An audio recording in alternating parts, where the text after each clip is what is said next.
V Viraj, Thiruvananthapuram നഗരത്തിൻ്റെ ഒരു സാഹചര്യം താങ്കൾക്ക് നന്നായി അറിയുന്നതാണ്. താങ്കളുടേതൊരു പുതിയ ഭരണസമിതിയാണ്.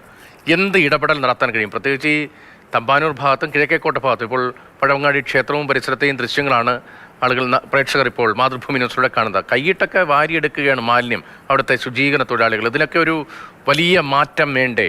മാത്രമല്ല, എലിപ്പനി ഉൾപ്പെടെ പടർന്നു പിടിക്കാനുള്ള വലിയ ഗൗരവതരമായ ആരോഗ്യ സാഹചര്യം കൂടി നിൽക്കുന്ന സമയമാണ്. എന്ത് ചെയ്യാൻ, എന്ത് ഇടപെടൽ നടത്താൻ കഴിയും? ആരാണ് ഇടപെടേണ്ടത്? Shri V V Rajesh. ബൃഹത്തായ പദ്ധതികൾ ആവിഷ്കരിച്ചാൽ മാത്രമേ പ്രശ്നം പരിഹരിക്കുള്ളൂ. ബൃഹത്തായ പദ്ധതികൾ ആവിഷ്കരിച്ചാൽ മാത്രമേ ഈ പ്രശ്നം കാത്തില്ല പരിഹരിക്കൂ.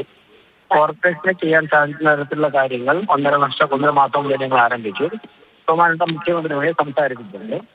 അപ്പോൾ ഈ റോഡുകളും ഈ പ്രാഥമിക റോഡ്, പാർലമെന്റ് ആറുകളും ഒക്കെ തന്നെ ആത്യന്തമായിട്ട് പ്രശ്നം പരിഹരിക്കുന്നതിനെക്കുറിച്ചുള്ള കൃത്യമായിട്ട് പദ്ധതി ഞങ്ങൾ തയ്യാറാക്കിയിട്ടുണ്ട്. അത് സംസ്ഥാന ഗവൺമെന്റിന്റെയും കേന്ദ്ര ഗവൺമെന്റിന്റെയും സഹായത്തോടു കൂടി മാത്രമേ നടപ്പിലാക്കാൻ സാധിക്കുകയുള്ളൂ. ഇതിന്റെ ചർച്ചകൾ നടക്കുകയാണ്. അതിന് മുൻപ് ചെയ്യേണ്ട മഴക്കാലത്ത് ശുചീകരണവുമായി ബന്ധപ്പെട്ട് ചെയ്യാൻ സാധിക്കുന്ന കാര്യങ്ങളൊക്കെ ചെയ്തിട്ടുണ്ട്. ആത്യന്തികമായ പ്രശ്നം പരിഹരിക്കാനായിട്ട് കുറച്ചുകൂടി എല്ലാ ഡിപ്പാർട്ട്മെന്റുകളും യോജിച്ചുള്ള കുറച്ചുകൂടിയുള്ള പ്രവർത്തനങ്ങൾ ആവശ്യമാണ്. പക്ഷേ ഇപ്പോൾ അങ്ങ് ഈ ദൃശ്യങ്ങൾ കാണുന്നുണ്ടോ എന്നറിയില്ല. അങ്ങ് കാണുന്നുണ്ടെങ്കിൽ ഈ ദൃശ്യങ്ങളിൽ കാണുന്നത് നോക്കൂ, ഒരു നിമിഷം. വളരെ മാനുഷികമായ ഒരു വിഷയമല്ലേ? അങ്ങ് പറഞ്ഞ കാര്യത്തിന് തുടർച്ച തന്നെയാണ്. വളരെ മാനുഷികമല്ലേ? അവിടെ ആ തൊഴിലാളികളൊക്കെ നോക്കൂ, കൈയിട്ട് വാരി എടുക്കേണ്ട ഗൗരവതരമായ അവസ്ഥയാണ്. ഈ സാഹചര്യമൊക്കെ ഒഴിവാക്കപ്പെടേണ്ടതാണ്.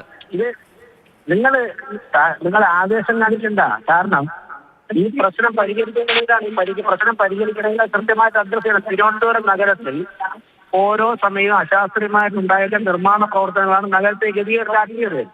അത് 4 മാസം കൊണ്ട് ആ ഗതികേട് പരിഹരിക്കാൻ ഞങ്ങൾക്ക് സാധിക്കില്ല. ഞങ്ങൾ അതിന് സംസ്ഥാന സർക്കാരിന്റെ സഹായം തേടിയിട്ടുണ്ട്. മുഖ്യമന്ത്രി ചെയ്യാമെന്ന് പറഞ്ഞിട്ടുണ്ട്. അതിന്റെ പദ്ധതികൾ പുരോഗമിക്കുകയാണ്. അത് കഴിഞ്ഞാൽ മാത്രമേ പൂർണ്ണമായിട്ട് പരിഹരിക്കപ്പെടുകയുള്ളൂ. ഇപ്പോൾ ഞങ്ങൾ നേരത്തെ ചെയ്യാൻ പറ്റുന്ന, മഴ തുടങ്ങുന്നതിനൊക്കെ ചെയ്യാൻ പറ്റുന്ന കാര്യങ്ങൾ, കോർപ്പറേഷൻ ചെയ്യാൻ പറ്റുന്ന കാര്യങ്ങൾ ചെയ്തു തുടങ്ങിയിട്ടുണ്ട്, ചെയ്തുകൊണ്ടിരിക്കുകയാണ്. മഴ കൂടുതലായി പെയ്യുമ്പോഴേക്കും തമ്പാനൂരും പഴവങ്ങാടിയിലും വെള്ളം കെട്ടുന്നതിന്റെ പ്രശ്നം വളരെ മുമ്പ് തന്നെ ഉള്ളതാണ്. പരിഹരിക്കണം. ഒരു 1-2 മണിക്കൂർ കഴിയുമ്പോൾ വെള്ളം ഇറങ്ങാറുണ്ട്. പക്ഷേ ഈ വെള്ളം കെട്ട് പരിഹരിക്കണമെങ്കിൽ സംസ്ഥാന സർക്കാരിന് കേന്ദ്ര സർക്കാർ ഉൾപ്പെടെ സഹായത്തോട് പദ്ധതികൾ ആവിഷ്കരിക്കണം.